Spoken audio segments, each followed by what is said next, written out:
Hello everyone. मैं नवनीत कुमार और आप सभी का स्वागत है हमारे यूट्यूब चैनल नवनीत एडुटेनर पे। तो आज की इस वीडियो में हम बताएंगे कि लास्ट 40 दिन में किस तरीके से तैयारी करना चाहिए, क्योंकि अब समय बहुत कम बच चुका है। तो इस 40 दिन में किस तरीके से हम लोग तैयारी करें कि अपना मार्क्स हम लोग अच्छा कर सकें। जैसे मेरा मार्क्स क्लास 12th में 2022 में 467 नंबर आया था, जिससे मैं स्टेट टॉप किया था, रैंक मेरा 6 था। ठीक है, तो कुछ अपने तरीके से कुछ आपको टिप्स देने वाले हैं, जिससे यदि आप फॉलो करते हैं तो आपका भी मार्क्स इम्प्रूव हो सकता है और अच्छा हो सकता है। ठीक है, जैसे हम लोग सबसे पहले स्टार्ट करते हैं कि पहला पॉइंट क्या होना चाहिए। जैसे हम लोग जितना भी साल भर में पढ़ाई किए, वो जितना भी चीज़ था, वो लोग हम लोग जितना कॉन्सेप्ट हम लोग को सीखना था, वो सारा चीज़ हम लोग सीख चुके हैं। ठीक है, अब हम लोग को एग्ज़ाम ओरिएंटेड तैयारी करना है। जो कॉन्सेप्ट था वो तो रहेगा ही, लेकिन अब थोड़ा ज़्यादा फोकस करना है एग्ज़ाम पे। तो सबसे पहले आप क्या कीजिए कि क्वेश्चन बैंक निकालिए।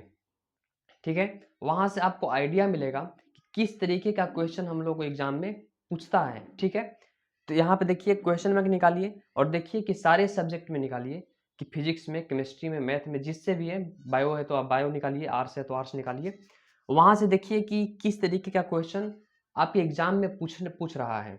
ठीक है, तो वहाँ से आपको आइडिया मिलेगा कि हाँ इस तरीके का क्वेश्चन है। तो आप क्या कीजिए कि वहाँ से क्वेश्चन देखिए कि हाँ इस तरीके का हम लोग का क्वेश्चन पूछ रहा है, और अपने नोट्स में जब पढ़िएगा तो वहाँ से थोड़ा उस पर ज़्यादा ध्यान दीजिए। हाँ, और लिख लिख कर प्रैक्टिस कीजिए। जैसे कोई भी थ्योरम आ रहा है तो थ्योरम को आप लिख लिख कर उसको प्रैक्टिस कीजिए। उसको एक अलग कॉपी में लिख लीजिए कि हाँ ये थ्योरम पूछ रहा है, इसको आप लिख लिख कर प्रैक्टिस कीजिए। क्योंकि एग्जाम बोर्ड में हम लोग को लिखना रहता है, तो लिखने के लिए जब आप लिख कर प्रैक्टिस कीजिएगा ना, तो वो चीज़ ज़्यादा दिन तक आपको याद रहेगा। ठीक है, और आप एग्जाम में भी ज़्यादा गलती नहीं कर पाएंगे। आपको मतलब बिल्कुल क्लियर हो जाए कैसे लिख रहे हैं इसे। ठीक है, और इसमें कुछ डायग्राम भी रहता है, कुछ कुछ थ्योरम में डायग्राम भी रहेगा। तो वो चीज़ कब होगा, जब आप लिख लिख कर प्रैक्टिस कीजिएगा। ठीक है, सबसे पहले आपको क्या करना है कि क्वेश्चन बैंक निकालना है। और यदि क्वेश्चन बैंक ब्रिलियंट का है तो ज़्यादा आपको सही रहेगा, क्योंकि इसमें जैसे कोई क्वेश्चन हमको देखते हैं, तो क्वेश्चन बैंक का मतलब कि कोई भी किसी भी मतलब पब्लिकेशन का लीजिएगा तो क्वेश्चन तो प्रीवियस ईयर क्वेश्चन तो सबका सेम ही रहेगा, लेकिन उसका आंसर मतलब ब्रिलियंट में ज़्यादा आपको सही मिलेगा। तो आप ब्रिलियंट का लेते हैं तो आपके लिए भी सही रहेगा। ठीक है, जैसे किसी क्वेश्चन का लग रहा है कि मेरे नोट्स में नहीं है इसका आंसर, तो आप वहाँ से भी डायरेक्ट देख सकते हैं। ठीक है, इसके बाद क्या करना है कि अब आपको रूटीन बनाना है कि फिजिक्स में, केमिस्ट्री में, मैथ में आपको कितना टाइम देना चाहिए, और हिंदी इंग्लिश में आपको कितना टाइम देना चाहिए। जैसे देखिए, आप फिजिक्स, केमिस्ट्री, मैथ में यहाँ से आप देखिए कि आपको कौन सा पार्ट आपको ज़्यादा स्ट्रॉन्ग है और कौन सा वीक है। उस बेसिस पे आप डिवाइड कीजिए, क्योंकि फिजिक्स, केमिस्ट्री और मैथ में थोड़ा सा ज़्यादा टाइम आपको लेगा।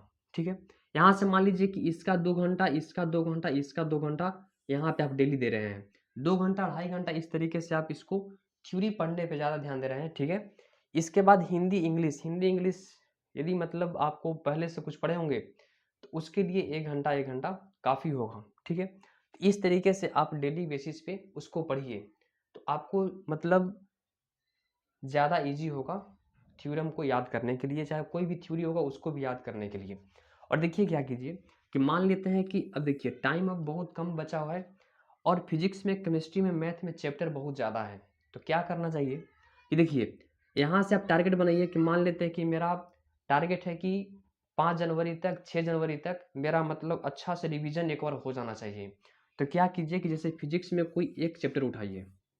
ठीक है, कोई एक चैप्टर उठाइए, इसको मतलब पूरा बेसिक से अच्छा से उसको पढ़िए एक दिन। और फिर क्या कीजिए कि सेकंड चैप्टर अगला दिन उठाइए। तो पहला दिन कुछ कुछ चैप्टर होगा ना, तो इसका आप यदि शॉर्ट नोट बनाए होंगे या फिर कुछ कुछ इंपॉर्टेंट पॉइंट्स को आप हाईलाइट किए होंगे, तो जब दूसरा दिन इस चैप्टर को पढ़ रहे हैं, तो इसको पढ़ने से पहले आपको इस चैप्टर को एक बार ऊपर से पढ़ लेना है। ठीक है, तो इससे जैसे देखिए पहला दिन आपको ज़्यादा टाइम लगा, तो दूसरा दिन आपको उतना टाइम नहीं लगेगा। और इस तरीके से आप मतलब इजीली मतलब बहुत आसानी तरीके से जल्दी में आप पूरा चैप्टर को, फिजिक्स को, केमिस्ट्री को, मैथ को आप ख़त्म कर सकते हैं। और मैथ के लिए क्या कीजिए कि जितना भी फार्मूला है, आप फार्मूला को एक जगह पे लिख लीजिए। उसको बार बार, जैसे कोई एक चैप्टर पढ़ लिए फिर अगला चैप्टर पढ़ें, तो पहला चैप्टर का जितना भी फार्मूला है उसको फिर बार बार देखना है उसको। इस तरीके से आप फिजिक्स, केमिस्ट्री, मैथ में आप इजीली अच्छा कर सकते हैं। इसी तरीक़ा से आप हिंदी में भी, इंग्लिश में भी आपको इसी तरीक़ा से करना है। एक कहानी पढ़िए या कोई भी मतलब कविता पढ़िए, उसके अगला दिन जब दूसरा पढ़िएगा, तो उससे पहले उसको जो भी उसमें इम्पोर्टेंट पॉइंट था, उसको एक बार ऊपर से देखना। उसको देखने में आपको मैक्सिमम मतलब हिंदी, इंग्लिश के लिए 20 मिनट काफ़ी रहता है। इसमें कर सकते हैं, थोड़ा फिजिक्स में थोड़ा-सा टाइम लगेगा, लेकिन आप इस तरीके से कीजिएगा। देखिए, यदि आप इसको पढ़ रहे हैं, और फिर दूसरा दिन दूसरा पढ़िएगा, इसको भी बाद में पढ़िएगा 3-4 दिन बाद, तो आपको इसको पढ़ने में ज़्यादा टाइम लगेगा, ठीक है? तो इस तरीके से पढ़िएगा कि आज इसको पढ़ें, फिर अगला दिन जब इसको पढ़ें, तो इसको देख लेना है, ठीक है? तो बार-बार देखिएगा तो फिर पूरा चैप्टर ही एक बार मतलब रिवीजन हो जाएगा। जैसे आपको टारगेट है कि 5 तारीख तक, 6 तारीख तक, 6 जनवरी तक आपको मतलब पूरा सिलेबस को मतलब अच्छा से पढ़ लेना है, जो पहले हम पढ़ चुके हैं। तो इस तरीके से आप पढ़ सकते हैं, तो आपको अच्छा हो सकता है, ठीक है? अब इसके बाद क्या है, जैसे देखिए, इसमें मान लेते हैं कि आप इसमें दिए आप 6 घंटा, 7 घंटा, यहाँ पे 2 घंटा मतलब 9 घंटा आपको टाइम इसमें चला गया, ठीक है? इसके बाद क्या करना है कि अब देखना है कि अब मॉक टेस्ट भी देना है।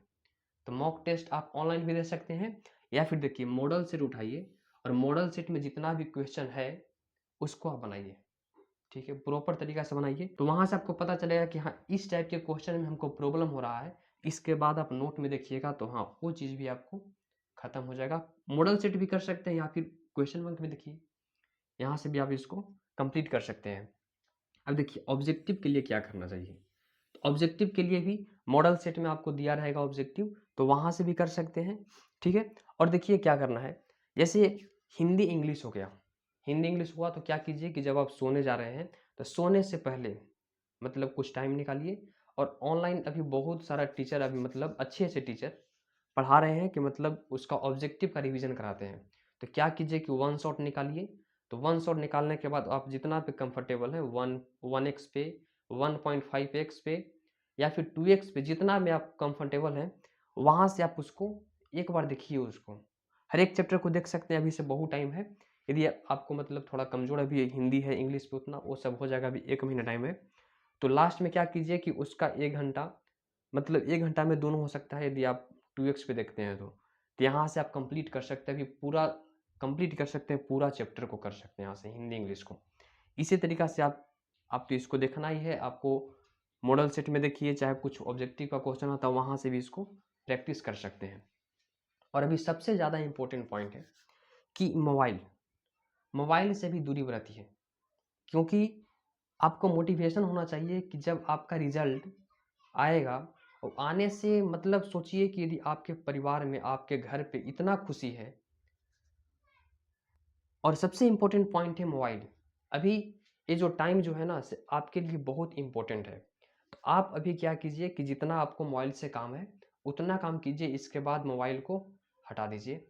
क्योंकि मोबाइल में आप थोड़ा देखिएगा, रील देखिएगा, तो इसके बाद रील पे रील मतलब वैसा सेट बन जाता है, माइंडसेट बन जाता है, तो वहाँ से आपको टाइम बहुत वेस्ट होता है। देखिए, जब आपको मोबाइल चलाने का मन कर रहा है, तो वहाँ पे क्या मोटिवेशन होना चाहिए कि जब आपका रिज़ल्ट आएगा, आप टॉप करेंगे, आपका अच्छा मार्क्स से पास करेंगे, तो आपके घर में, आपके परिवार में, आपके गाँव मोहल्ला में पूरे लोग आपको नाम लेंगे, आपके बारे में चर्चा होगा, आपके कोचिंग में आपके बारे में चर्चा होगा। तो आप सोचिए, मतलब ये चीज़ होना चाहिए। जब मतलब उस चीज़ को आप फीलिंग करेंगे ना, तो आपको बहुत अच्छा लगेगा। तो यहाँ से देखिए कि आपको मोबाइल से थोड़ा दूरी बरतना है, क्योंकि ये टाइम जो है, इसमें कुछ भी मतलब थोड़ा टाइम कहीं और दे रहे हैं ना, तो आपको मार्क्स पे इफ़ेक्ट पड़ेगा। और सबसे इम्पोर्टेंट पॉइंट है कि आपको थोड़ा हेल्थ पे भी ध्यान रखना है। जैसे कोई बच्चे होते हैं कि मतलब बहुत ज़्यादा पढ़ रहे हैं, तो मतलब अगला दिन उसको इफ़ेक्ट पड़ेगा। खाना-पीने पे आप ध्यान दीजिए कि मतलब सही तरीक़े से खाइए, सही तरीक़े से सोना भी है, ठीक है? तो हमारे तरफ से मतलब ये आपके लिए टिप्स था। यदि आपको अच्छा लगता है, तो आप इस वीडियो को अपने दोस्तों के पास शेयर कीजिए। तो फिर इसी तरीके के और वीडियो आपके लिए हम लाते रहेंगे। और आप बताइएगा कमेंट बॉक्स में कि आपको कौन-कौन से टॉपिक्स पे आपको प्रॉब्लम हो रहा है, किस तरीके के आपको मतलब कुछ वीडियो चाहिए, आप कमेंट बॉक्स में बता सकते हैं। आपके लिए ये कमेंट बॉक्स है।